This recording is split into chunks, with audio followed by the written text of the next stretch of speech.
देख रहे हैं संवाद न्यूज छत्तीसगढ़। आया मोचो दंते सरी बुआ भैरम आय भाई दंडकार भईन इंद्रावती तुमके शरण शरण आय। हे आया मोचो दंते सरी बुआ भैरम आय आया मोचो दंते सरी बुआ भैरम आय भाई दंडकार भईन इंद्रावती सुंदर मोचो तुमके शरण शरण आए तुमके शरण शरण आए। मैं आए बस्तर जिला चो आदिवासी पीला मैं आए बस्तर जिला चो आदिवासी पीला बेला डीला बेला डीला बेला डीला बेला डीला दखा दे से भारी उजर मोचो बस्तर कितरो सुंदर मोचो बस्तर कितरो सुंदर दखा दे से भारी उजर मोचो बस्तर कितरो सुंदर मोचो बस्तर कितरो सुंदर। मछरी चढ़े आनी बानी हो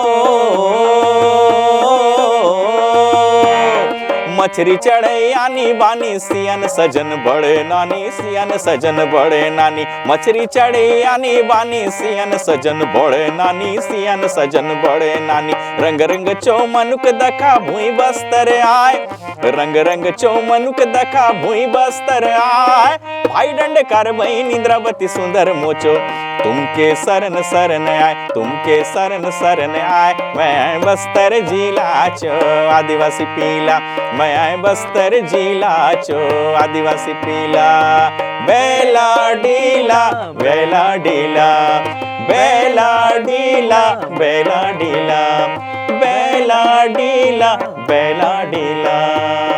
आज इस कार्यक्रम में हमारे साथ मौजूद हैं बस्तर अंचल के जाने माने गीतकार संगीतकार गायक आदरणीय दिलीप पांडे जी। सर आपका बहुत बहुत अभिनंदन है, स्वागत है।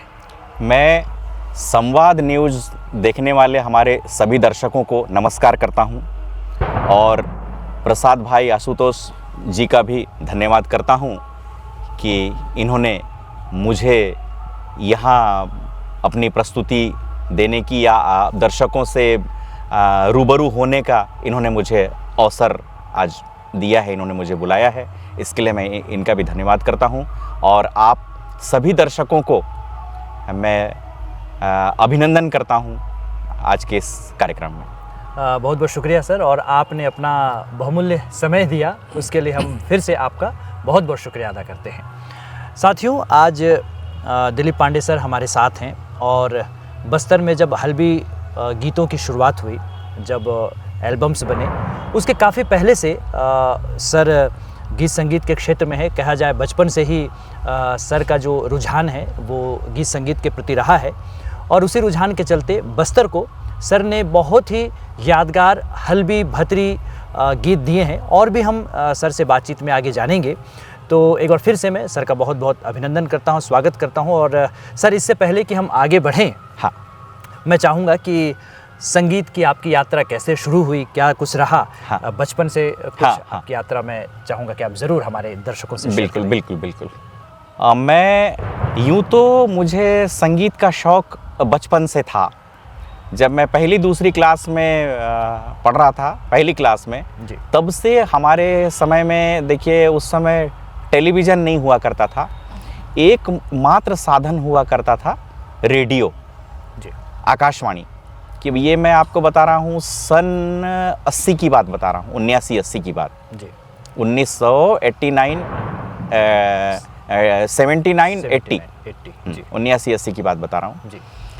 तो सबसे पहला मुझे जो कार्यक्रम मिला था वो 14 नवंबर को 1980 में बाल मेला कार्यक्रम हुआ करता था आकाशवाणी जगदलपुर में जी जी जी। तो उस कार्यक्रम में मुझे गाने का अवसर मिला था। तो मैं अपने आप को भाग्यशाली मानता हूँ कि बचपन से ही मतलब मेरा जो कदम जो मैंने पहले रखा वो सीधे आकाशवाणी में रखा। और उस समय 14 नवंबर को लाइव कार्यक्रम होता था, मंचीय प्रोग्राम होता था जी जी। हर साल होता था, तो हम लोग काफ़ी समय तक प्रतिवर्ष वहाँ स्कूल की तरफ से जी। उस प्रोग्राम में भाग लेते रहे। मैंने बाल गीत, बच्चों के जो गीत है, उस समय आपकी उम्र क्या रही होगी सर? लगभग 8-10 साल के आसपास। और आपकी जन्म तिथि क्या है? लगे हाथ ये भी पूछ लेता हूँ। हाँ मैं वैसे 68 का हूँ। अच्छा 68। हाँ। जी सर, जी जी जी। तो वही 10-11 साल की उम्र रही मेरी। जी जी। फिर आगे सर उसके बाद? तो फिर इस तरह से बाकी रुचि तो थी संगीत में जी। और फिर धीरे धीरे मैंने इसको आगे बढ़ाया और सन 90 से जी। मैं संगीत की शिक्षा में देना शुरू किया। जी। और आकाशवाणी में मैंने ऑडिशन भी पास किया। इंडिविजुअल युवाणी के लिए भी किया था और ग्रुप ऑडिशन जो होता है लोकगीत के लिए, वो भी हमने पास किया ग्रुप के साथ। बी ग्रेड उस समय हमको मिला था। जी, जी, जी। और जब यहाँ दूरदर्शन आया जी। तो दूरदर्शन से भी जुड़ने का मौका मिला, वहाँ भी कार्यक्रम हमारे होते थे। जी जी। तो इस प्रकार से चूँकि एक्चुअली जो है मैं शास्त्रीय संगीत मेरा सब्जेक्ट है, वोकल बेस हो रहा। हाँ बेस जी। लेकिन बस्तर में उस ज़माने में कोई स्कोप नहीं था, तो हमने फिर क्या किया कि शास्त्रीय संगीत के साथ में लोक संगीत को भी मर्ज कर दिया। Okay, okay. और फिर इसमें भी हमने काम शुरू किया। हमारे दिमाग में ये चलता था, हम जब बाहर के गाने सुनते थे दूसरे बोली भाषाओं के, जैसे छत्तीसगढ़ी गाने वगैरह सुनते थे, देसिया, ओडिया, एक ज़माना था वो रोंगोबोती वगैरह बहुत चलता था। जी जी जी। तो हमको लगता था यार कि हमारी बोली जो यहाँ की जो बोली है, हल्बी, भतरी, गोंडी है ना, जी, जी। तो ये भी उस लेवल तक पहुँचे और ये कैसे पहुँचेगा, ये हम सोचते रहते थे। जी। और उस समय हमारे समय में वो टेप रिकॉर्डर चलता था, वो जो कैसेट लगा के रील वाला। जी जी जी। वो तो वो चलता था और ये सब सोशल मीडिया वगैरह सब कुछ होता नहीं था। और मनोरंजन का साधन केवल रेडियो ही होता था। जी। आपको याद होगा क्रिकेट का मैच कहीं होता था तो लोग रेडियो में सुनते थे क्रिकेट कमेंट्री एकत्र होकर के। जी जी जी। तो ये दिमाग में सोच थी, अच्छा फिर हमने भी गाना तो बना लेंगे, लेकिन वो अब गाने को उसका प्रचार प्रसार कैसे करेंगे, जिनके लिए बनाया गया है उन तक कैसे पहुंचेगा। तो ये भी बात हुई। उसके बाद फिर धीरे से क्या हुआ कि महावीर इलेक्ट्रॉनिक वाले जो अनूप जैन जी हैं, हाँ, इनका बहुत बड़ा योगदान है ये अपने जो क्षेत्रीय बोली के जो गानों को आगे पहुंचाने का। जी जी जी। फिर इनके साथ मिलकर के, क्योंकि उसके लिए फाइनेंसर की आवश्यकता है। जी। उसके बिना संभव नहीं है। जो वो प्रोड्यूसर, तो जब उनका साथ मिला तो हम समझ लिए कि चलो हमारा काम अब आगे बढ़ेगा और हमारी जो बोली है यहाँ की वो जन जन तक पहुँचेगी। और हुआ भी वही कि सबसे पहला जो यहाँ हल्बी का एल्बम बना था, कैसेट जो बना था, वो था महला। और जिसको बनाने वाले हमारे भाई थे लखेश्वर खुदराम जी।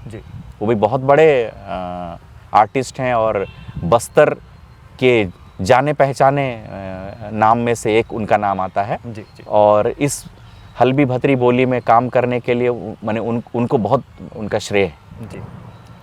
तो फिर महला वो भी एक ट्रायल बेस पे बनाया गया था, यार चलेगा कि नहीं चलेगा। लेकिन वो तो रिकॉर्ड तोड़ चल गया, बहुत चला। फिर उसके बाद अनवरत फिर कैसेट का काम चालू हुआ, फिर मेरे भी कैसेट बने। जी। तो मेरा जो पहला एल्बम था रूप सुंदरी जी। और ये हम लोग इसका रिकॉर्डिंग करवाए थे कटक में। अच्छा। जी। कटक में इसकी रिकॉर्डिंग हुई थी। जी जी जी। तो सर जब आपकी यात्रा शुरू हुई तो एक समय के बाद आपके परिवार ने ये ज़रूर कहा होगा कि खाली गीत संगीत से चलेगा कैसे, कुछ घर से कुछ चुनौतियाँ आई होंगी सर। सबसे पहले पारिवारिक चुनौती की बात करता हूँ, या सपोर्ट मिला है? हाँ, क्या है, मैं 94 मतलब सन 1990 से मैंने संगीत सिखाना शुरू किया था, प्राइवेट ट्यूशन करता था। जी। और उस समय पार्ट टाइम म्यूज़िक टीचर के रूप में एक स्कूल में मेरा जॉब भी लग गया था। अच्छा। और उसके बाद फिर 92 में जी। मैं माता रुक्मणी कन्या आश्रम डिमरापाल में मेरी पोस्टिंग हो गई थी। अच्छा। वहाँ भी 2 साल मैं बतौर शिक्षक के रूप में काम किया, पढ़ाता भी था और संगीत शिक्षक का काम भी किया। जी। और उस समय जब कार्यक्रम हुआ था बच्चों का, वो ट्राइबल डिपार्टमेंट की तरफ से होता था, शारीरिक, बौद्धिक और सांस्कृतिक जो प्रतियोगिता, तो क्या होता था, पहले ब्लॉक लेवल को होता था, फिर उसमें जो सेलेक्ट होते थे जिला लेवल का होता था, उसमें सेलेक्ट होते थे संभाग लेवल का होता था, और उसमें जो सेलेक्ट होते थे वो स्टेट लेवल का होता था। अच्छा। तो 1992 में स्टेट लेवल का कंपटीशन हुआ था अमरकंटक में। जी, मध्य प्रदेश। मध्य प्रदेश, हम लोग मध्य प्रदेश में ही थे ना। जी जी जी। तो ऐसा हुआ कि हमारे बस्तर को पूरा, माने हमारा बस्तर चैंपियन था जी। कई विधाओं में फर्स्ट आया था, और उसका ईश्वर के कृपा से मेरे निर्देशन में वो डिमरापाल के बच्चों को जी मैं तैयार करवाया था। जी जी जी। तो ऐसा है। जी जी। सर, आपके परिवार में कौन कौन है सर? मेरे परिवार में है, मेरी श्रीमती जी हैं, और मेरे 3 बेटियां हैं और एक बेटा है। तो 3 और सब जो है वो बड़े बड़े हैं, मतलब एस्टेब्लिश्ड लगभग हो गए हैं। जी। तो सर, इसमें कला के क्षेत्र में कौन है? कला के क्षेत्र में मेरे परिवार से सभी हैं। जैसे बड़ी वाली बेटी भी है, बीच वाली, छोटी वाली भी है, बेटा भी है। ये लोग सब, मतलब इनको मुझे हाथ पकड़ के सिखाना नहीं पड़ा जी। ये खुद से हारमोनियम बजा लेते हैं। और चूंकि मेरे यहाँ संगीत की क्लासेस चलती है, इंदिरा कला संगीत विश्वविद्यालय खैरागढ़ से संबद्ध है। जी जी। तो पांडे म्यूजिक क्लासेस, और यहाँ बस्तर संगीत महाविद्यालय से हम लोग परीक्षा दिलवाते हैं, प्रथम से विद अंतिम तक 6 साल का। जी जी जी। तो मेरे सारे बच्चों ने भी डिप्लोमा का कोर्स किया है। जी। और भी मेरे जो स्टूडेंट हैं जी, वो आज भगवान की कृपा से केंद्रीय विद्यालय में, नवोदय विद्यालय में, एकलव्य विद्यालय में, और भी प्राइवेट स्कूलों में, अभी आपको जगदलपुर में भी कुछ प्राइवेट स्कूलों में आपको मेरे स्टूडेंट जो है वो म्यूजिक टीचर के रूप में आपको दिखाई देंगे। आपके सिखाए जो स्टूडेंट्स हैं सर, वो हल्बी में, छत्तीसगढ़ी में बहुत अच्छे अच्छे गीत गा रहे हैं, और जहाँ जो चीज़ों को सीखने में शायद दूसरे क्लासेस में 6 महीने लगे, आपके यहाँ वो 3 महीने में मतलब कवर हो जाता है। आपके शिष्यों ने ऐसी कई बार मुझसे बातें कही है कि कम समय में बहुत कुछ सीखने को मिलता है। दरअसल क्या है कि मैं एक एक करके सिखाता हूँ जी। जैसे कहीं कहीं क्या होता है कि सारे बच्चों को, जैसे प्रथम के बच्चे हैं, अब उनको एक साथ बैठा दिया, एक साथ आप गवा रहे हो, रूप से तो सामूहिक रूप से गवा रहे हो, तो उनके गले का नाप हमको कैसे पता चलेगा कि किसका स्केल ए शार्प है, किसका स्केल डी शार्प है, किसका स्केल सी शार्प है। जी जी। और किसी ना किसी को तकलीफ होगी, अगर आप सी शार्प से गवा रहे हो तो ए शार्प वाला कैसे करेगा। इसीलिए मैं 1 बाय 1 सिखाता हूँ। और मेरे यहाँ क्या होता है, वोकल के साथ मैं इंस्ट्रूमेंट प्ले करना भी सिखाता हूँ। बहुत सुंदर, बहुत सुंदर। तो ये चीज़ चलता है। और ईश्वर की कृपा से क्या है कि मैं गवर्नमेंट जॉब में भी हूँ जी, है ना। मैं अभी मिडिल स्कूल हेडमास्टर हूँ। अच्छा, कहाँ पर है सर? मेरी पोस्टिंग बस्तर में है जी। शासकीय उच्चतर माध्यमिक विद्यालय बालक बस्तर जी। लेकिन अभी चूंकि यहाँ आड़ावाल जो दृष्टिबाधित स्कूल है जी, यहाँ पे संगीत शिक्षक की आवश्यकता है, तो मैं यहाँ अभी अटैच में चल रहा हूँ। तो इसलिए मुझे इस बात की चिंता नहीं है कि दाल रोटी की व्यवस्था तो ऊपर वाले ने कर दी है। तो मैं इसलिए सारे बच्चों को ईमानदारी से, बहुत मेहनत से सिखाता हूँ। और कोई ऐसे भी बच्चे आते हैं जो गरीब तबके के होते हैं, जो उनके अंदर टैलेंट तो है लेकिन वो फीस की वजह से अगर नहीं सीख पाते हैं, तो मैं जो है कि उनसे फीस नहीं भी लेता हूँ। निःशुल्क भी? हाँ, निःशुल्क भी मैं बच्चों को सिखाता हूँ। जी जी जी। तो ये, क्योंकि अपने को देखो, अगर ईश्वर ने यहाँ भेजा है तो कुछ काम करने के लिए भेजा है जी, तो वो काम हमको पूरा करके जाना है। सर, अभी आप दृष्टिबाधित स्कूल में शिक्षा दे रहे हैं। हाँ, आड़ावाल में। आड़ावाल में ईश्वर द्वारा, प्रकृति द्वारा जो हमें आंखें दी जाती हैं, हाँ, वो वर्तमान में आप को प्रकृति की देवी का वो उपहार न मिलके उसे दूसरे उपहार में आपको दे दिया गया है। हाँ। तो सर मैं ये पूछना चाहूँगा, ये जानना चाहूँगा, दर्शकों को भी मैं आपके माध्यम से बताना चाहूँगा कि सर, हाँ जी, कि आपके साथ ये कब हुआ सर, कैसे हाँ हुआ? हाँ बिल्कुल ठीक थोड़ा है, सा हाँ, ज़रूर आप हाँ सही है, सही है। ये हमारे लिए बहुत बड़ा प्रेरणा होगा सर। नहीं नहीं, असल में। सही बात है। मैं तीसरी कक्षा तक जब मेरी पढ़ाई हुई जी तब तक तो मैं नॉर्मल था। जी जगदलपुर का ही मैं प्रोडक्ट हूँ, यहीं मैं पैदा हुआ हूँ जी। और हाँ सदर स्कूल में पढ़ता था। अच्छा जी जी तो तीसरी के बाद से धीरे धीरे मेरे आँख की रोशनी कम होती गई जी। और ये किसी को समझ में नहीं आया कि कैसे हुआ, क्या हुआ। तो इलाज के लिए हाँ, उस समय सुविधाएं इलाज के लिए जो सुविधा यहाँ पे उपलब्ध थी जी तो उसका डॉक्टरों को दिखाया, इलाज करवाया। जी और उस समय क्या होता था कि टेक्नोलॉजी इतना विकसित नहीं था जी। और यहाँ से दूर जाना, चेन्नई वगैरह, मुंबई वगैरह जाना वो हमारे लिए संभव नहीं था।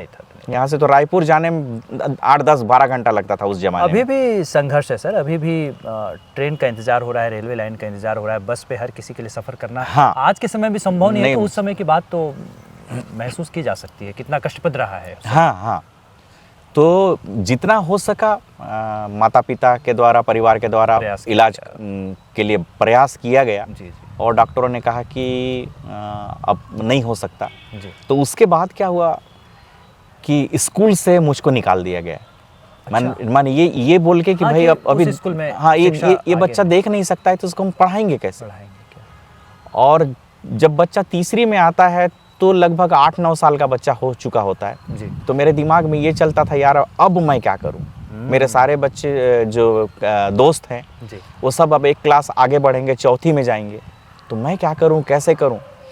तो ईश्वर की कृपा से सन 1979 में जी यहाँ दृष्टिबाधित स्कूल की शुरुआत हुई, जी शासकीय अंधमुख बधिर विद्यालय, ये 1979 में। जी तो हमारे परिवार वालों को किसी ने बताया कि यहाँ ऐसा स्कूल चालू हुआ है। जी।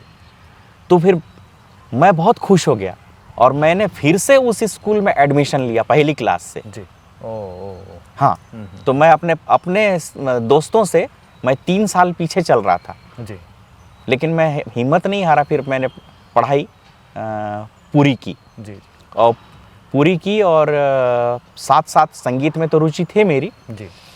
और फिर 90 से आपको जैसे कि पहले जी, भी जी, बताया था जी, कि जी, मैं पार्ट टाइम जॉब में आ गया था, ट्यूशन शुरू कर दिया था। जी जी जी और 94 से मैं गवर्नमेंट जॉब में आ गया। जी। जो आड़ावाल ब्लाइंड स्कूल में जी। अभी तो इसी साल 2025 में जुलाई में अटैच हुआ हूँ। अच्छा, उसके पहले महारानी। मैं अभी 94 से रेगुलर में महारानी स्कूल में ही था, क्या बात। पोस्टिंग भी वहीं थी।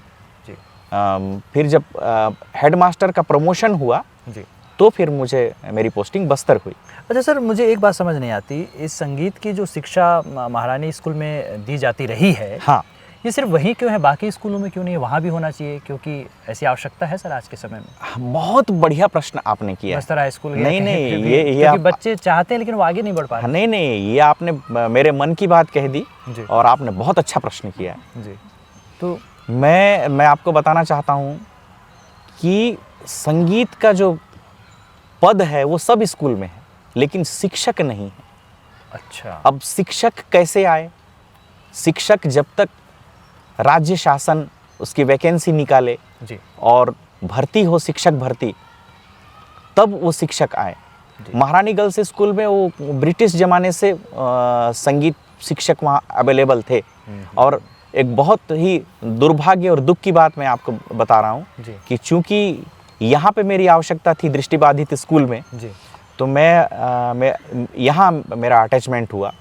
तो अब महारानी गर्ल्स स्कूल में संगीत विषय लगभग बंद होने जा रहा है। अच्छा, अभी वहाँ भी बंद होने वाला है? हाँ, बंद हो गया समझ लो। अच्छा अच्छा। क्योंकि अब वहाँ टीचर नहीं है। हमारे छत्तीसगढ़ शासन, राज्य शासन से और भी जो भी बुद्धिजीवी लोग हैं जो मुझे देख पा रहे हैं, सुन पा रहे हैं, जी मैं हाथ जोड़ करके ये निवेदन करता हूँ, ये अनुरोध करता हूँ कि हमारा जो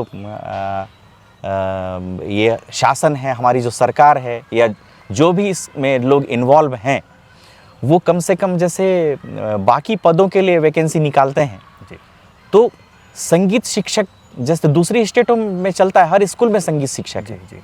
और आप जो केंद्र सरकार के जो स्कूल हैं जैसे नवोदय और एकलव्य और केवी है ना, इसमें भी म्यूजिक टीचर है। तो हमारे स्टेट गवर्नमेंट के स्कूल में क्यों नहीं है भाई?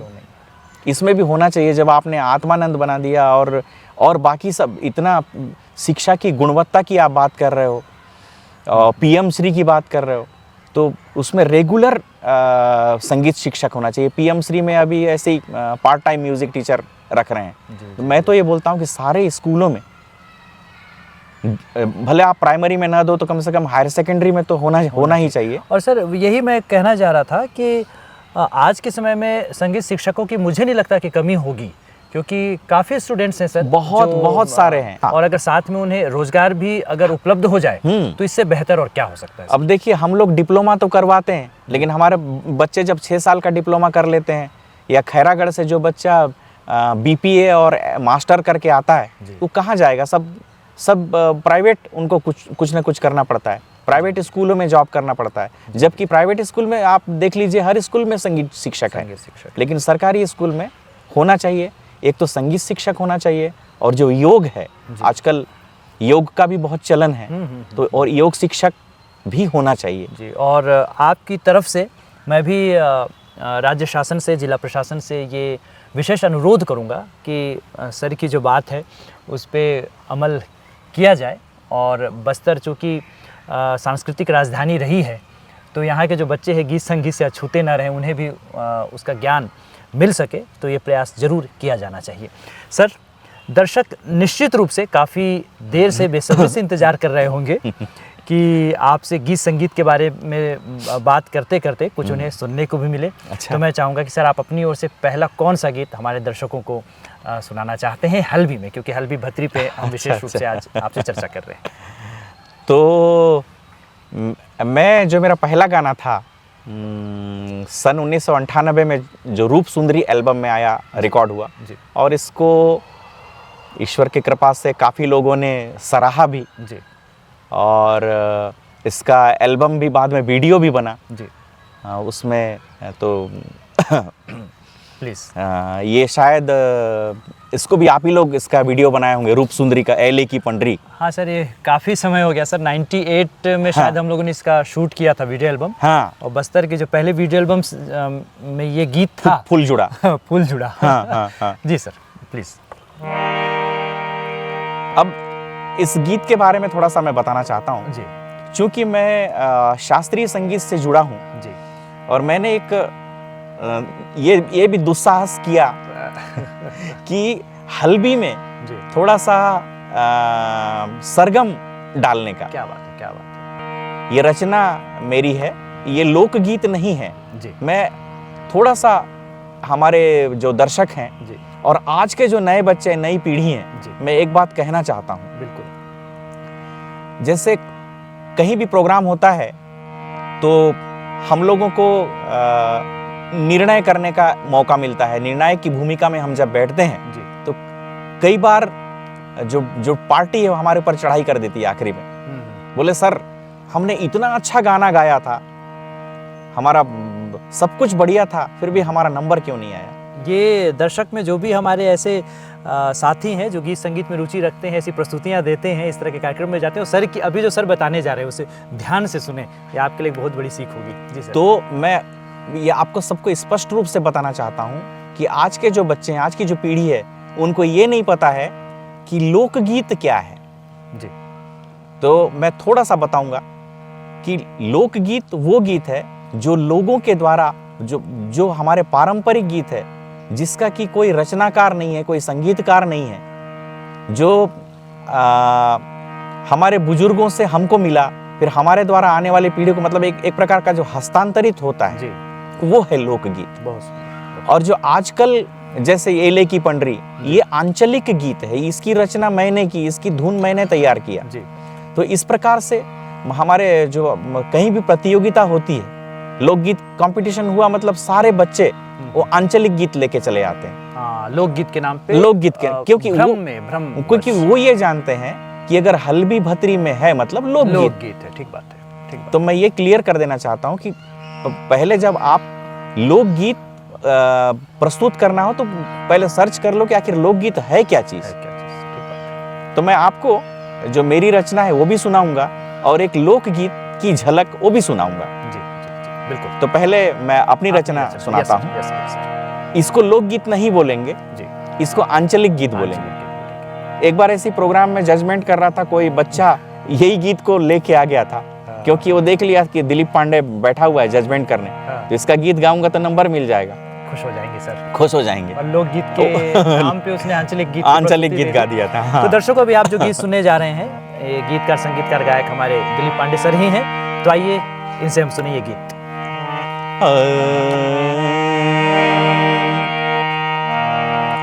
एले की पंडरी निचट सुंदरे तुच्छ काजे आनंदे कारी चुनरी घेनुक हमें दोनों जावा हडेरे।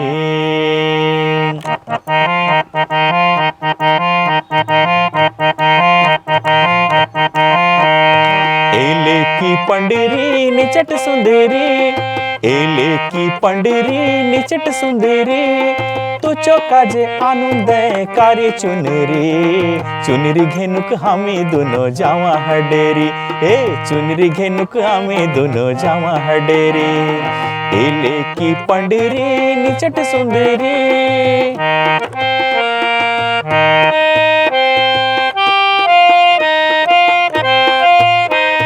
सारे सा ध सा ध प ध प ग प ग रे ग रे सा, सारे सा ध सा ध प ध प ग प ग रे ग रे सा।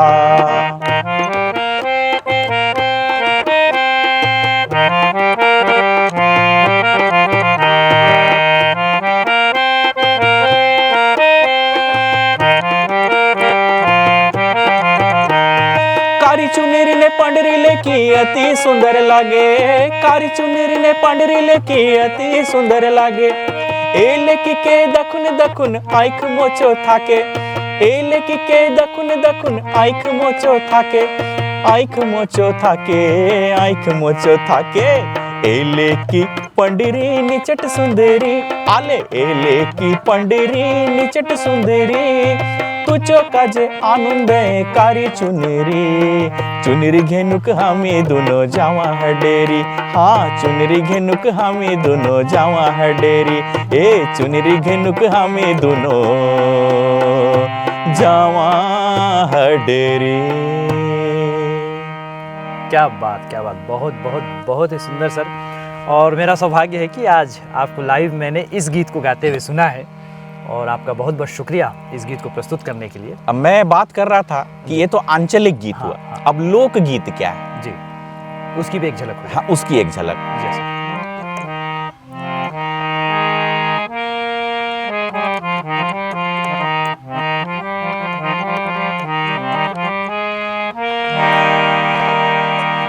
ये खेल गीत है, मैं सुना रहा हूँ आपको। जी। हमारे बस्तर अंचल में जब धान का जो फसल है जी, इस फसल के कटाई के पश्चात जी, उजियाला जो पक्ष होता है, जी, चंदा के उजाले में पूर्णिमा, युवक और युवतियां जब खेलने के लिए निकलती हैं तो आपस में हंसी ठिठोली करते हुए, नोक झोंक करते हुए, तो प्रश्न उत्तरी वाला गीत है ये। जी। तो ये खेल गीत है, इसका कोई रचनाकार नहीं है और ये इसका कोई संगीतकार नहीं है। मतलब सर क्या ये माना जाए कि जब आपस में लोग मिलते हैं तो एक मतलब ये प्रकृति द्वारा आपस में लोगों के मुख से ऐसा, हाँ, ये बिल्कुल जन्म ले लेता है। जैसे हमारे बस्तर में क्या है, जो लोक गीतों की शैली में चैत परब है ना, झाली आना, जी, लेजा, जगार, जी, जगार में भी बाली जगार, लक्ष्मी जगार, तीजा जगार, वो एक वो मटके के ऊपर में वो सूपा को ऐसे रख के धनुष जैसे होता है, जी, उसको ऐसा चिरनी काड़ी से ऐसा छर है ना, उसको धनकुल बोलते हैं। मतलब वाद्य भी हमारे पारंपरिक जो वाद्य रहे हैं। जी।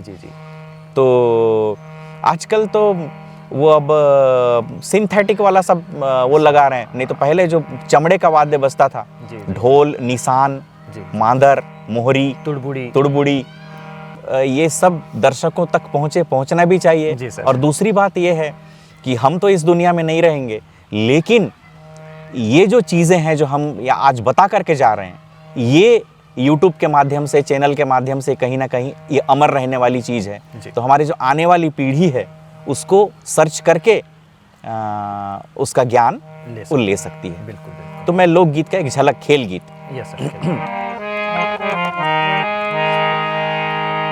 मारी मारी रे नौंदल जावा बे, मारी मारी रे नौंदल जावा बे, मारी मारी रे नौंदल जावा बे, मारी मारी रे नौंदल जावा बे, मारी मारी रे नौंदल जावा बे, मारी मारी रे नौंदल जावा बे।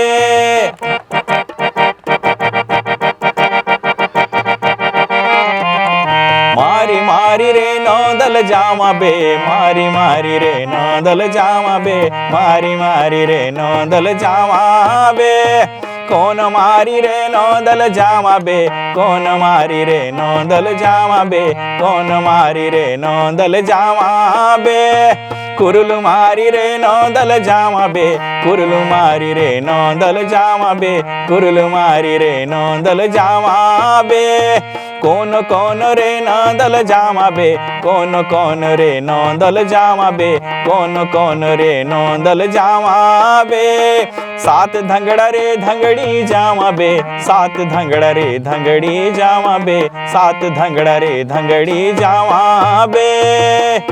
तो ये इस तरह से चलता है। मारी मारी रे नौदल जावा बे, यानी मारना मतलब तोड़ने के लिए, नौदल मतलब एक युवक युवतियों का दल। जी। तो वही ये पूछा जा रहा है कि कौन मारी रे नौदल जावा बे, मतलब क्या तोड़ने जाएंगे। तो कुरलू आजकल लुप्त हो गया है। एक फल होता है बहुत, हमने खाया है वो फल, जी। जंगली फल है वो। जी जी। तो कुरलू तोड़ने जाएंगे। और कौन कौन जाएंगे, तो सात धंगड़ा रे धंगड़ी जावा बे, धंगड़ा धंगड़ी मतलब युवक और युवती।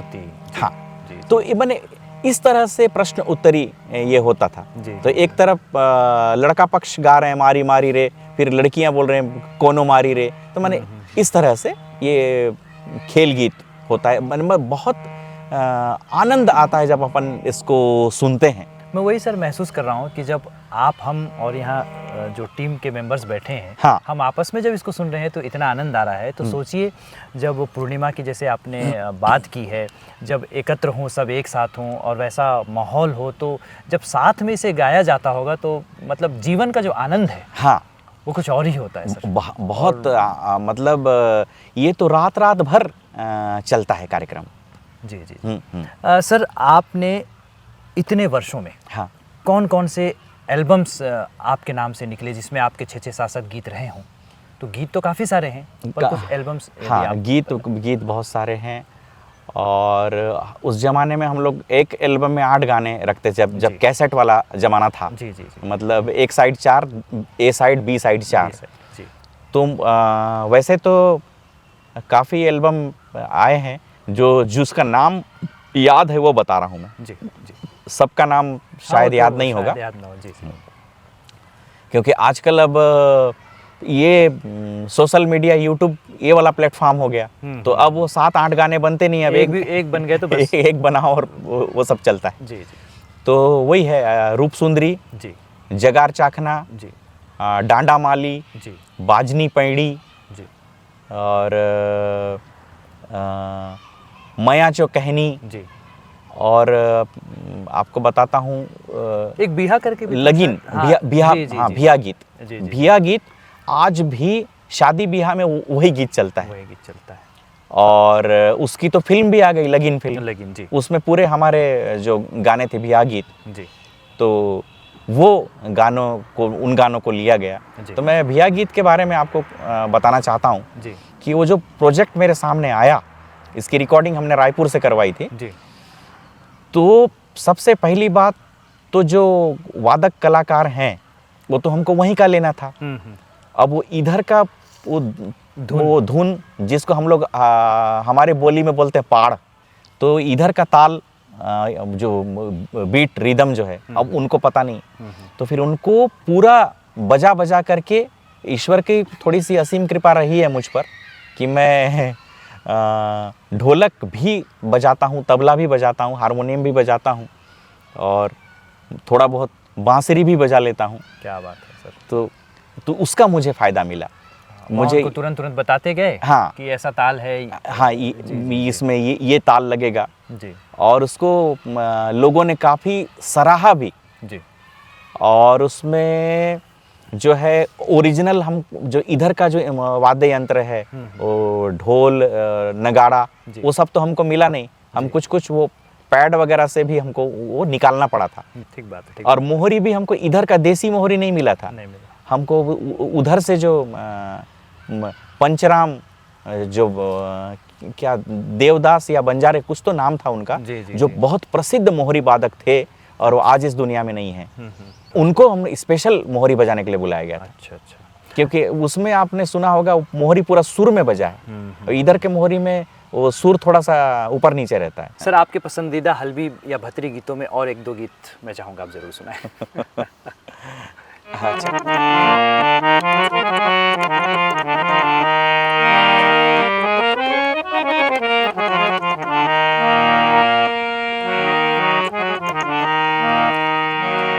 एक आंचलिक गीत सुनाता हूँ जी, जिसको कि मुझे उस गीत को लिखने का सौभाग्य मिला जी, मतलब उसकी रचना मैंने की, क्योंकि मुझे अच्छा नहीं लगता कि ये काम मैं किया हूँ, क्योंकि मैं शब्द जो है थोड़ा मज़ा नहीं आता है। अच्छा हाँ, हमने जहाँ मैं है वहाँ हरि नहीं, जहाँ हरि है वहाँ मैं नहीं, प्रेम की गली अति सांकरी जा में दो न समाई। क्या बात है। तो ये रचना मेरी है और मैंने इसको इसमें मतलब बस्तर की मिट्टी की खुशबू भी आपको मिलेगी और जो आजकल का कॉमर्शियल जो चल रहा है वो भी मिलेगा जी, दोनों बातें मिलेंगी।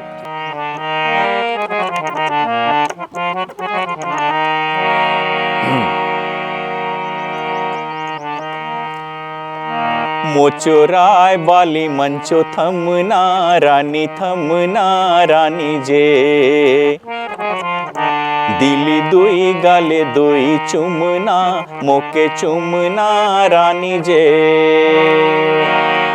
मोचो राय बाली मंचो थमना रानी जे, दिली दुई गाले दुई चुमना मोके चुमना रानी जे, रायबाली मंचो कपारे कसन, रायबाली मंचो कपारे कसन, पसना रानी जे, दिली दुई गाले दुई चुमना मोके चुमना रानी जे। इसका अंतरा सुनाता हूँ। ये 4 अंतरे का गाना है और चारों अंतरे में बस्तर की बात है, मतलब कुछ ना कुछ।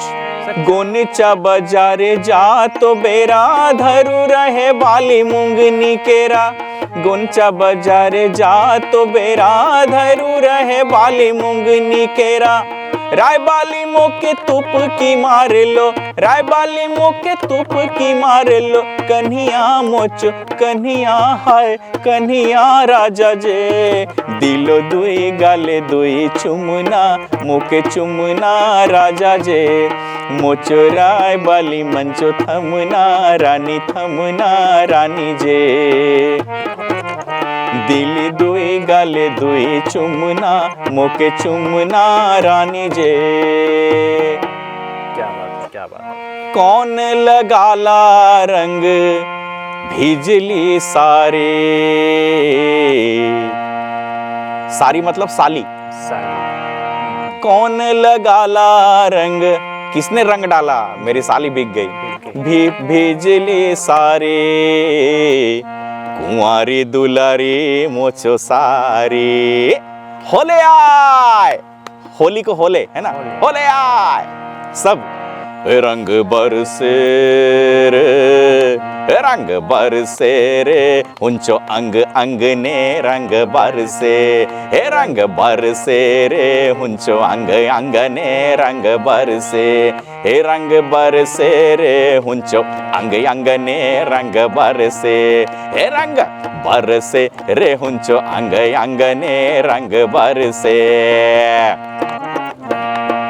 आदा और धनिया चो चटनी पिसा ले, आदा और धनिया चो, आदा और धनिया चो, हाँ, आदा और धनिया चो चटनी पिसा ले, छींद सलपी लांदा पूरे मंडाले, छींद सलपी लांडा पूरे मंडाले, लेकी प्यून मोके भरी आए रे, रंग बरसे, हे रंग बरसे रे, हुंचो अंग अंग ने रंग बरसे, होले आय।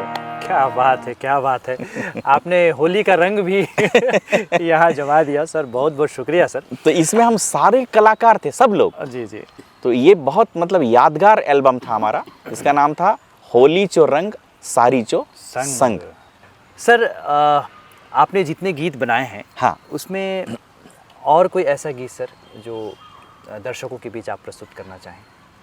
रामो बाजा दास काड़ी रे, डांडा माली रामो बाजा दास काड़ी, रामो बाजा दास काड़ी रे, डांडा माली रामो बाजा दास काड़ी, मोर डांडा माली रे, डांडा माली राम राम हरि हरि, मोर डांडा माली रे, डांडा माली तो का पाल डेल मिली, बाउंसो पीली झूली की झूली, हाँ, बाउंसो पीली झूली की झूली, मौलो बेटीली भूली रे, डांडा माली राम बाजा दास काड़ी, मोर डांडा माली रे, डांडा माली राम राम हरि हरि। रामो बाजा दास काड़ी रे डांडा माली मतलब एक वाद्य यंत्र होता है जी, पारंपरिक, आजकल वो भी लुप्त हो गया, राम बाजा बोलते हैं जी। और दास काड़ी जो लकड़ी का होता है, जिसके माध्यम से बजाते हाँ, जिसके माध्यम से टक टक करके उसको बजाते हैं। जी जी जी। और ये दास काड़ी जो है, ये ओडिशा में इसका चलन ज़्यादा चलता था। जी जी जी। जिसको दास काठी बोलते थे, दास काठिया लोग यहाँ आते थे हमारे ज़माने में जी। और रात रात भर उनका कार्यक्रम चलता था और कोई भी एक पुराण का एक भाग को लेकर के वो सुनाते थे। जी जी जी। सर आंचलिक गीत तो तैयार होते रहते हैं, हाँ, गीतकार संगीतकार तैयार करते रहते हैं, पर लोकगीत जो बन चुके सर, हाँ, दोबारा अब लोकगीत नए नहीं बन पाते, जो पुराने हैं हम उन्हीं को गाते आ रहे हैं। इसका कारण ये है, और कैसे उसे किया जाए सर? हाँ, वही मैं बोल रहा हूँ, क्योंकि लोकगीत तो बनाया नहीं जा सकता जी। जो हमारा धरोहर है, जो बन चुका है, वो वही रहेगा जी। तो क्या हो रहा है, जो पुराने लोग हैं जी, जो आज भी गांव-गांव में, जैसे आप एकदम अंदर जाएंगे तो बुजुर्ग मिलेंगे, जैसे गुरुमाय लोग जी, जो जगार गाने वाले, जी, जी। और भी जैसे कोटनी वगैरह गाते हैं, और भी जो अलग अलग शैली के जो अभी कुछ बुजुर्ग बचे होंगे, जी, जी। तो उनसे हमको जाकर के सीखना पड़ेगा। लोकगीत इतना आसान नहीं है, उसको जाकर के आपको उनके सामने, उनके साथ बैठ कर के उनसे सीखना पड़ेगा, क्योंकि जो लोग गांव में गाते हैं, एक तो पढ़े लिखे होते नहीं, तो वो उनसे सुन करके, सीख करके, रिकॉर्ड करके आपको फिर गाना पड़ेगा। और यदि हम वो चीज़ को अभी अगर उसका कलेक्शन या उसको अभी नहीं संजोएंगे, तो वो उनके साथ साथ वो हमारी जो परंपरा है वो भी लुप्त हो जाएगी। और एक लोकगीत की शैली में एक बढ़िया चीज़ बताता हूँ, छेरछेरा। हमारे ज़माने में जो छेरछेरा गीत गाया जाता था, वो भी पारंपरिक शैली में गाते थे, नकटा नकटी बनाते थे। और आप लोग भी छोटे छोटे रहे होगे तो याद होगा कि मोहल्ले में नाचने के लिए आते थे। किसी ने किया है सर, जो बस्तर में पैदा हुआ है सब ने। हाँ, हम भी गए। तो मैं आपसे पूछना चाहता हूँ, आप ये बताओ कि आप जब छोटे थे उस समय का छेरछेरा कैसा था, और अभी जो आप बच्चों को देख रहे हो, आप क्या देख रहे हो? एक लाइन से ज़्यादा तो सर पहली बात याद नहीं है। वो छेर छेर छेर, नकटा छेर छेर, बस उतना ही है। उसके बाद फिर वाद्य यंत्र भी पूरे बदल गए। वो आजकल क्या हो रहा है, कोई डब्बा टीना वो जो बैंड बजा रहे पूरे हैं, बदल गए हैं। हाँ वो जो बैंड में बजाते हैं जी। वो सबको बच्चे ड्रम वरम सब लेके आ जा रहे हैं। लेके आ जाए। और सर वो तो गनीमत है कि जोनी यूजर फिल्म बनी थी तो जोगेंद्र महापात्र जोगी जी ने हाँ उसको गाया, तो उसके माध्यम से कम वो गीत में कुछ हाँ लिरिक्स तो मिले। तो आप आगे क्या कहना चाहते हैं सर? तो मैं वही बताना चाहता हूँ कि उसकी परंपरा अब धीरे धीरे केवल नाम भर का रह गया छेरछेरा, लेकिन जो असली चीज़ है जी वो अब लुप्त होते चले जा रहा है। जी जी। पहले पारंपरिक वाद्य यंत्र उसमें बजाया जाता था, महिलाएं भी नाचती थी तो गुड़दुम नाचती थी, जी। वो झाड़ू लेके सूपा लेके नाचती थी, तारा नाचती थी। जी, जी। छेरछेरा के भी बहुत सारे गाने हैं ना, बहुत सारी उसकी भी शैली है। महिलाओं का अलग है, पुरुषों का अलग है। तो वही तो कॉमन है, झिरलीटी झिरलीटी। तो इस तरह से अब धीरे धीरे क्या हो रहा है कि अब बच्चे पढ़ाई लिखाई में और इनका स्कूल और ये सब चीज़ में जब ये आ गए तो अब उनको थोड़ी शर्म भी आती होगी, यार हम कैसे नकटा नकटी बन के जाएं, कैसे नाचें। लेकिन वो परंपरा को हमको कायम रखना है। गिल्ली डंडा जब हम खेलते थे, बाटी भौरा गदानी वो सब कहाँ गया? सब तो अब लुप्त हो जा रहा है। साथियों, आपसे एक चीज़ और मैं शेयर करना चाहूँगा कि अभी लक्ष्मी जगार अभी पूरा हुआ है वो, उसमें जो गुरु माँ, जैसा कि सर ने अभी बताया, एक गुरु माँ है वो अभी लक्ष्मी जगार गा रही थी। पढ़ी लिखी हुई नहीं है, वो बस्तर के आसपास कहीं गांव से आई हुई थी यहाँ प्रस्तुति के लिए। सोचिए, वो पढ़ी लिखी नहीं है, फिर भी लक्ष्मी जगार में लगभग 49,000 पद उन्हें कंठस्थ याद है। हाँ बिल्कुल। और सर आपने कहा कि उनके पास बैठना पड़ेगा, कौन बैठ करके उस 49,000 पद को लिखेगा सर? हाँ, यही और तो बात बिना है। लिखे सीख नहीं सकते। नहीं सीख सकते। कैसे संरक्षित रखें सर? इसके लिए तो देखिए, आजकल एक अच्छा माध्यम आ गया है, हम उसको रिकॉर्ड कर सकते हैं जी। रिकॉर्ड करके फिर उसको सुन करके आपको लिखना पड़ेगा। वो तब संभव है, क्योंकि आप पद तो इकट्ठा कर लोगे, फिर उसकी धुन कैसे करोगे? धुन भी तो चाहिए ना। वो तो रिकॉर्ड रहेगा तभी। हाँ, और रिकॉर्ड रहेगा तभी। तो ये चीज़ रिकॉर्डिंग में ही संभव है। तो साथियों, आज हमारे ख़ास मेहमान हैं हमारे आदरणीय दिलीप पांडे सर जी, और अब कार्यक्रम को हम यहाँ समाप्त करने जा रहे हैं। पर मैं सर से चाहूँगा कि सर, हमारे बस्तर की जो लोक गीत हैं, संगीत हैं, इन्हें संरक्षित करने के लिए आप क्या अपील करना चाहेंगे आम जनता से, जो कलाकार हैं उनसे, राज्य शासन से, सरकार से? थोड़ा सा मैं चाहूँगा सर, आप ज़रूर। बहुत आपने अच्छा मुझसे प्रश्न किया है।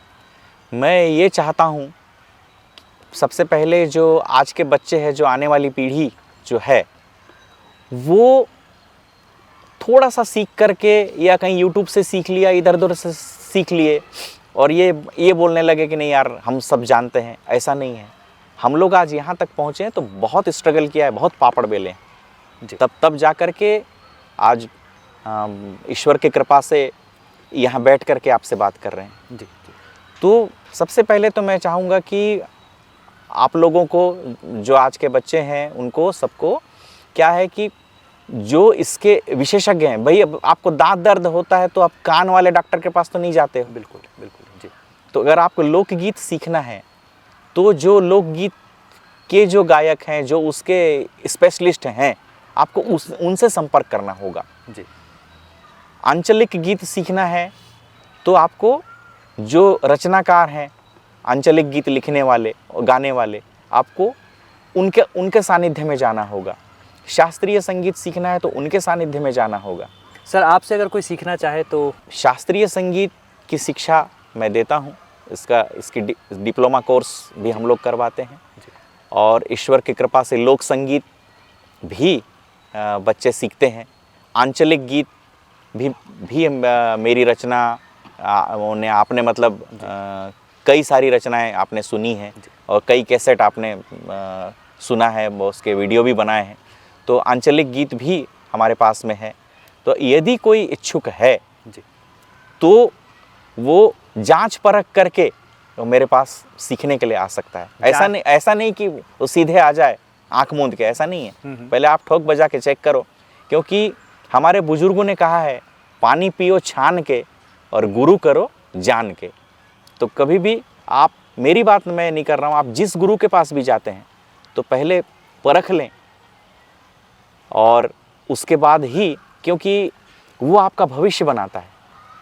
आप 6 साल अपना समय लगाओगे सीखने के लिए, 5 साल 6 साल, और अगर आप उस मंजिल तक नहीं पहुंच पाओगे तो आपका वो समय वापस तो नहीं आएगा।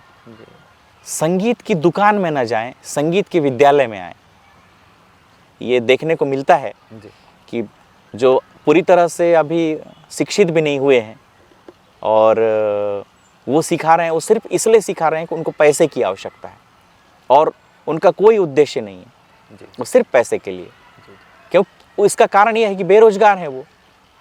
वही बात पहले बोला कि वो संगीत अब डिग्री डिप्लोमा करके निकल तो गए हैं, लेकिन काम नहीं मिल रहा है तो क्या करें। तो लेकिन सीखने वालों को भी थोड़ा सा ये जांच परख के जागरूक होकर के कि हम संगीत के विद्यालय में जा रहे हैं या संगीत की दुकान में जा रहे हैं, ये थोड़ा आपको देखना पड़ेगा। और मैं अंत में एक बात और कहना चाहूँगा कि क्या है, मेरी थोड़ी कड़वी बोलने की आदत है जी, है ना। तो हो सकता है कि मेरी बातों से अगर किसी को ठेस पहुंची हो या बुरा लगा हो तो भाई इसको नज़रअंदाज कर देना। तो ये मैं कहना चाहता हूँ। नहीं सर, कोई दिक्कत नहीं है, इसलिए क्योंकि जो ऐसा अगर कोई कर भी रहा होगा तो उसे ये तो ज़रूर ध्यान आएगा कि उसे अपनी जो शिक्षा है उसको और भी मजबूत करनी है। भले क्लास लेते रहें लेकिन ख़ुद को भी और मजबूत करते जाना है। हाँ, जैसे टीचर होता है जी, अब उसको पढ़ाने के लिए जाना होता है, फिजिक्स केमिस्ट्री मैथ्स या जो भी जी। तो कल हमको क्या पढ़ाना है वो 1 दिन पहले 2 दिन पहले खुद तैयार होता है जी, जी, जी। खुद तैयार करके वो पढ़ाने जाता है। कहीं स्पीच देने जाना होता है तो लोग खुद पहले तैयार करते हैं अपने आप को, फिर जाते हैं। तो मैं जो शिक्षक हैं, आज के जो नए बच्चे जो शिक्षा दे रहे हैं, तो उनसे भी ये कहना चाहता हूँ कि पहले आप जो अपने बच्चों को सिखा रहे हो, जो ट्रीट कर रहे हो, आप पहले उसको अच्छे से जांच परख लो, क्योंकि वो बच्चा आपके पास विश्वास करके सीखने के लिए आया है। और उसके गले का अच्छे से आप नाप तौल कर लो कि वो उसका स्केल कौन सा है, क्या है। और बच्चा अगर आपसे कोई भी प्रश्न करता है तो आप उसका पूरा उत्तर दीजिए, उसको गोल गोल मत घुमाइए, भ्रम में मत डालिए। अगर आपको उसका आंसर नहीं मालूम है, आप स्पष्ट बोलिए कि बेटा इसका उत्तर मैं भी नहीं जानता हूँ, तो मैं खोज के बताऊंगा, या अपने गुरु से मैं पूछ के बताऊंगा। हाँ, मैं पूछ के बताऊंगा। उस बच्चे को बहुत अच्छा लगेगा जी। लेकिन आपने अगर उसको गोल गोल घुमा दिया, कल को उस बच्चे को उसका आंसर पता चल गया या आपके बारे में पता चल गया तो आपकी जितनी इज्जत कर रहा था वो फिर बाद में वो नहीं करेगा, यार गुरुजी मुझको मिसगाइड कर दिए या ये मेरे प्रश्न का। तो ऐसा हमको किसी भी बच्चे को, मैंने अपने आप को ये मत समझो यार इसके सामने मैं अगर इसका आंसर नहीं दे पाऊंगा तो छोटा हो जाऊंगा, ऐसा कुछ नहीं है। मैं तो आज भी छोटे छोटे बच्चों से भी सीखने का प्रयास करते रहता हूँ। मैं हमेशा गुरु बन के नहीं रहता हूँ, स्टूडेंट बन के। मैं आप लोगों के साथ भी बैठा हूँ तो मैं ये कोशिश कर रहा हूँ कि मुझे आपसे क्या सीखूँ, मैं आपसे कौन सी ऐसी बात मुझे मिल जाए। सर एक बात और रह गई है, इतने सालों से बस्तरवासी और प्रदेशवासी आपको सुनते रहे हैं, आपके गीत बाहर भी लोगों ने सुने हैं। हाँ, सुना है। तो आपके जो श्रोता हैं, जो दर्शक हैं, जो आपको सुनते रहे हैं, आपको इतना प्रेम करते हैं, उनसे आप ज़रूर 2 शब्द कहें, उसके बाद हम कार्यक्रम समाप्त करेंगे। सबसे पहले तो बस यही कहना चाहता हूँ कि आप लोगों का जो प्यार और आशीर्वाद मुझ पर मिलता रहे। मैं एक बहुत ही छोटा सा कलाकार हूँ और ये सही है कि प्रसाद जी ने कहा कि अपने ज़िले में, ज़िले के बाहर और अपने स्टेट में और स्टेट के बाहर अदर स्टेट में भी मुझे कार्यक्रम करने का मौका मिला है।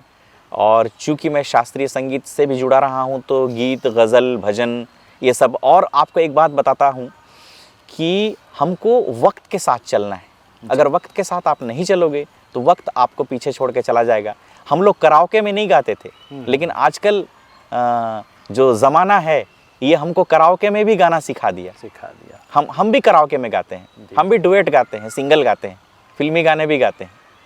तो वही कि आप सभी जो हमारे दर्शक हैं, जो मुझे देख पा रहे हैं, सुन पा रहे हैं, तो आप लोगों का आशीर्वाद और प्यार बरसता रहे। और कोई हम में कमी है तो उसको भी आप बताइए जिससे कि हम उसको दूर कर सकें। जी। और बाकी तो सब ठीक है, और ईश्वर की कृपा सब पर बनी रहे, सबके ऊपर बरसती रहे। और जो मेरे बड़े बुजुर्ग हैं, मैं अंत में सबको प्रणाम करता हूं और सबका आशीर्वाद चाहता हूं। और जो मुझसे जूनियर हैं उनको मेरी ओर से बहुत बहुत शुभकामनाएं हैं। आने वाली जो पीढ़ी है, जो आज के बच्चे स्ट्रगल कर रहे हैं, उनको भी मैं शुभकामनाएं देता हूं कि वो सही वे पे जाएं, सही शिक्षा प्राप्त करें। वो जो कर रहे हैं ये देख लें कि यार मैं जो कर रहा हूँ सही कर रहा हूँ कि नहीं कर रहा हूँ। सबसे पहले तो खुद का आंकलन करना ज़रूरी है। तो ये बातें हैं। और प्रसाद जी, आशुतोष जी, आपने मुझे यहाँ बुला करके चर्चा आपने मुझसे की, और इसके लिए मैं आपको धन्यवाद देता हूँ। और आपके जो चैनल है आपका संवाद न्यूज़, तो इसके माध्यम से मैं आप सभी जो हमारे दर्शक हैं इनको भी धन्यवाद देता हूँ। आपने हमें सुना है और सबको नमस्कार करता हूँ। नमस्कार। ये थे हमारे बस्तर अंचल के जाने माने गीतकार, संगीतकार, गायक दिलीप पांडे जी। और आज इनसे न केवल हमने इनके व्यक्तिगत जीवन के बारे में जाना, बल्कि गीत संगीत के बारे में, और वर्तमान में गीत संगीत जैसा चल रहा है, हमारे पुरातन जो संस्कृति से जुड़ी हुई जो लोग गीत संगीत रहे हैं, और भविष्य की भी चर्चा सर ने की है। सर ने काफ़ी अच्छी जानकारियाँ दी हैं, बहुत अच्छे प्रेरणादायी बातें भी कही हैं। और निश्चित रूप से आपकी बातों से बस्तर का गीत संगीत और बढ़ेगा। और हम माँ दंतेश्वरी से ये प्रार्थना करते हैं कि आप हमेशा स्वस्थ रहें, और बस्तर को आपके द्वारा ऐसे ही अच्छे गीत संगीत जो पिछले कई वर्षों से मिलते आ रहे हैं, आगे भी मिलते हैं। कार्यक्रम की शुरुआत हमने भजन से की थी, और आदरणीय सर जी भजन से ही इस कार्यक्रम की समाप्ति कर रहे हैं।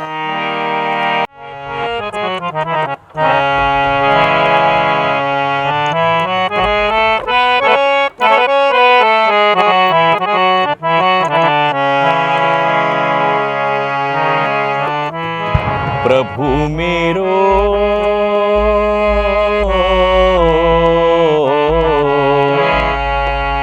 प्रभु मेरो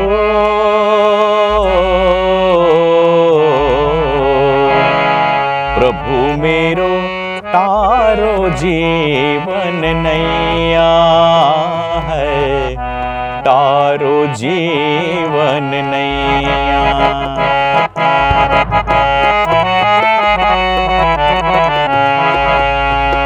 प्रभु मेरो तारो जीवन नैया है, तारो जीवन नैया।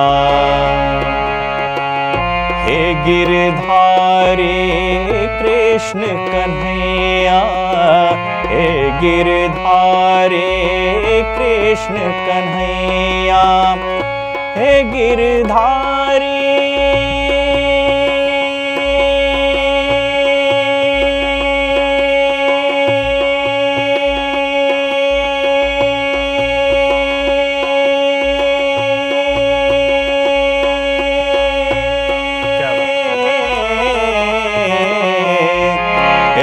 गिरधारी कृष्ण कन्हैया, प्रभु मेरो तारो जीवन नैया है, तारो जीवन नैया। आप देख रहे हैं संवाद न्यूज छत्तीसगढ़।